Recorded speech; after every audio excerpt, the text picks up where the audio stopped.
Hey, what's going on, YouTube? Today I want to talk about the ice lizard, which might be a bit surprising because if you've watched some of my previous videos, you know I call this guy a trash tier pet. Basically a pet you should not use under any circumstances.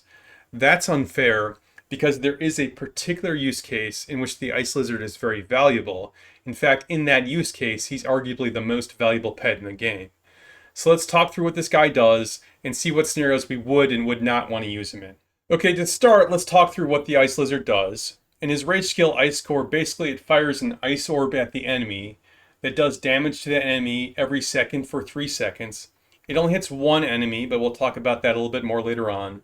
And in addition to the damage it does, it also inflicts a debuff, Frozen, decreasing march speed by 15% for 3 seconds. Okay, the Pet Shop skill Intense Ice Core, that just makes the ice orbs do more damage, nothing particularly interesting there. But when we look at the Amber skill Advanced Ice Core, that makes it hit additional enemy legions provided you have enough spirit. So this is an Amber skill, so it's always 3 stars. So the key spirit number is 150. At 150 spirit, you hit 2 targets, and 300 spirit, that's the key breakpoint, you hit 3 targets. This might remind you a bit of the Sapphire. It's very similar. In fact, you might say, hey, this thing does damage to a legion. It can hit up to 3 legions, and it also inflicts a debuff on the legion. This sounds like a Sapphire, but better. Why do people love the Sapphire and hate the Ice Lizard? Well, there are a couple of reasons, and the first is that Ice Core, the Ice Lizard, it doesn't hit very hard. All right, now I'm going to use the Shadow Fade Drake as an example because it has a very strong intelligence score. And when we check out Ice Core at 3 stars with a very strong intelligence score, we can see it does just a shade over 100 points of damage factor. All right, now that's 100 damage factor per second for 3 seconds, so you got to multiply that by 3. But still, we're looking at just a shade under 310 total.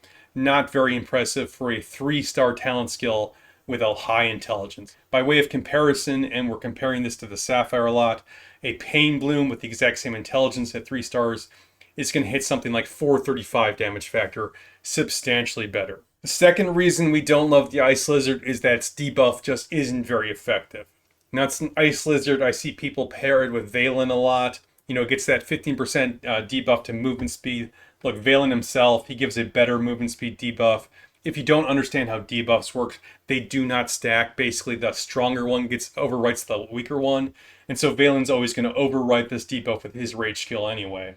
The other thing is the Frozen effect. It doesn't have a lot of payoffs in the game. There's only one payoff currently, and that's Valen's Awaken skill, which whenever he casts his Rage skill, if the target is already frozen, he'll do an additional 400 damage factor. That sounds good, but the thing you gotta understand is that Valen is gonna apply the freeze all by himself most of the time anyway. His Force skill gives him a 20% chance to inflict Hoarfrost, which counts for freeze, every normal attack for 3 seconds. So most of the time, this is going to proc when the rage skill goes off, and you're going to get this bonus anyway. Look, it's not 100% of the time, but this little additional payoff from Valen, it's just not enough to justify the Ice Lizard. The third reason, and probably the most important reason, is that the Ice Lizard is going to disrupt your rage cycle. Okay, normally the way the rage cycle works is your primary casts their rage skill, then your deputy, and then the Warpet. The Ice Lizard inverts that. You read the rage skill here. It says whenever a hero is about to cast a rage skill, your Warpet summons ice orbs. That's accurate, but it would be even more accurate to say whenever a hero is about to cast their rage skill, your Warpet interrupts them and does its rage skill instead. Okay, when you have an Ice Lizard as the pet, when your hero reaches the full rage bar, the Warpet will cast Ice Core, then you'll pause, and then the primary will cast their rage skill, pause, then the deputy. Right? And so instead of primary deputy Warpet, it's Warpet primary deputy. This may not seem like a huge deal, but think about how your mages play, right? You're playing at the edge of your range, trying to get a rage skill off or 2, but very frequently you have to move back and forth, and it's tough to get that rage skill off. If you're playing with an Ice Lizard, very frequently the Ice Lizard will get its rage skill off, but not your primary. You'd much rather have Lily, you'd much rather have Valen get their rage skill off than this Ice Core effect, which honestly just doesn't do that much damage. Okay, I just spent a bunch of time telling you why the Ice Lizard is not a good pet, right? It doesn't do that much damage, its debuff isn't very good, it disrupts your rage cycle. So when is it a good pet?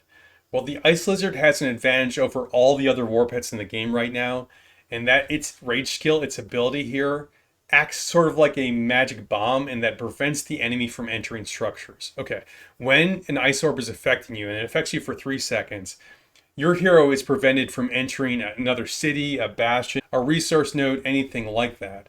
And so the Ice Lizard is the pet of choice when you're fighting that city hopping scenario, or when you're in a bastion fight and you're trying to prevent the enemy, for example, from reinforcing the bastion. How good is it at stopping city hopping, at bastion reinforcing?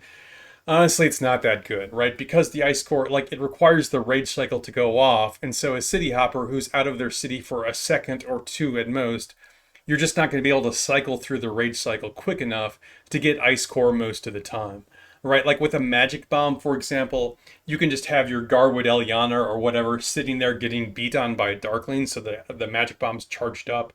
You just can't do that with an Ice Lizard or, or Thunderlin for that matter.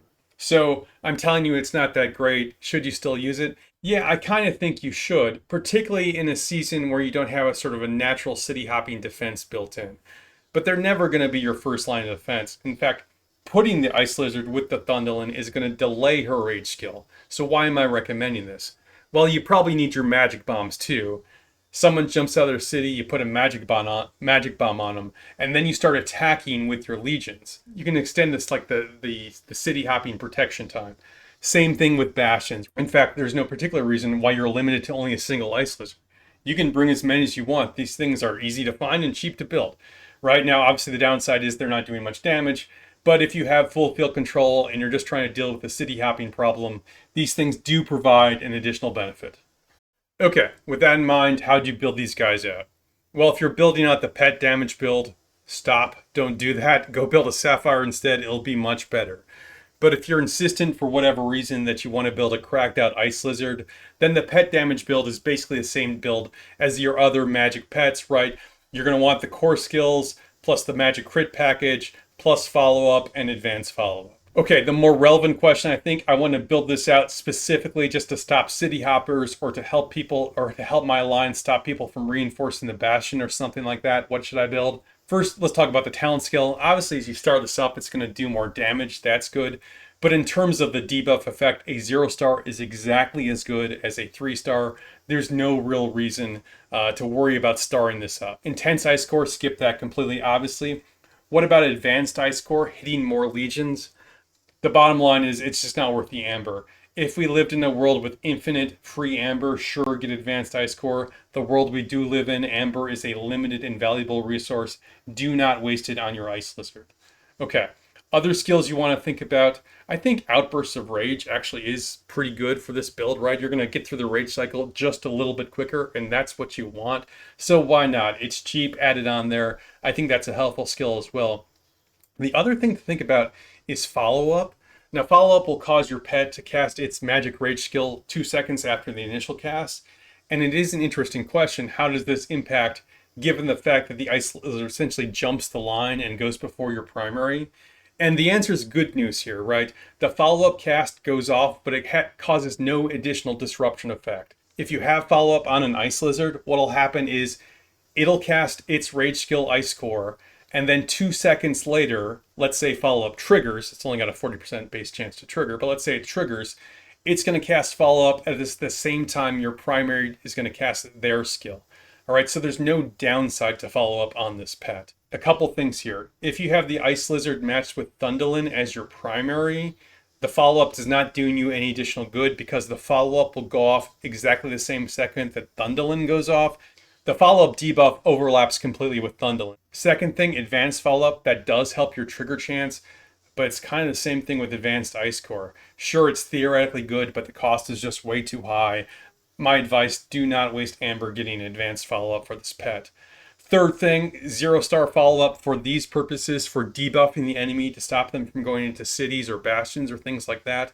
A 0-star follow-up is exactly as good as a 3-star, so there's no reason to spend a lot of coins on this. Just get the 0-star follow-up and leave it at that. And here's an example of an Ice Lizard that I've built out specifically for building denial purposes. If this looks like a terrible pet, it's because it is, right? I don't really care about the stats on this pet or the additional damage it theoretically could do. I just care about getting these ice orbs out to try and block people from entering buildings, entering bastions, etc. Right? Obviously, the talent skill does that. Outburst of Rage helps a little bit, and follow up helps a little bit.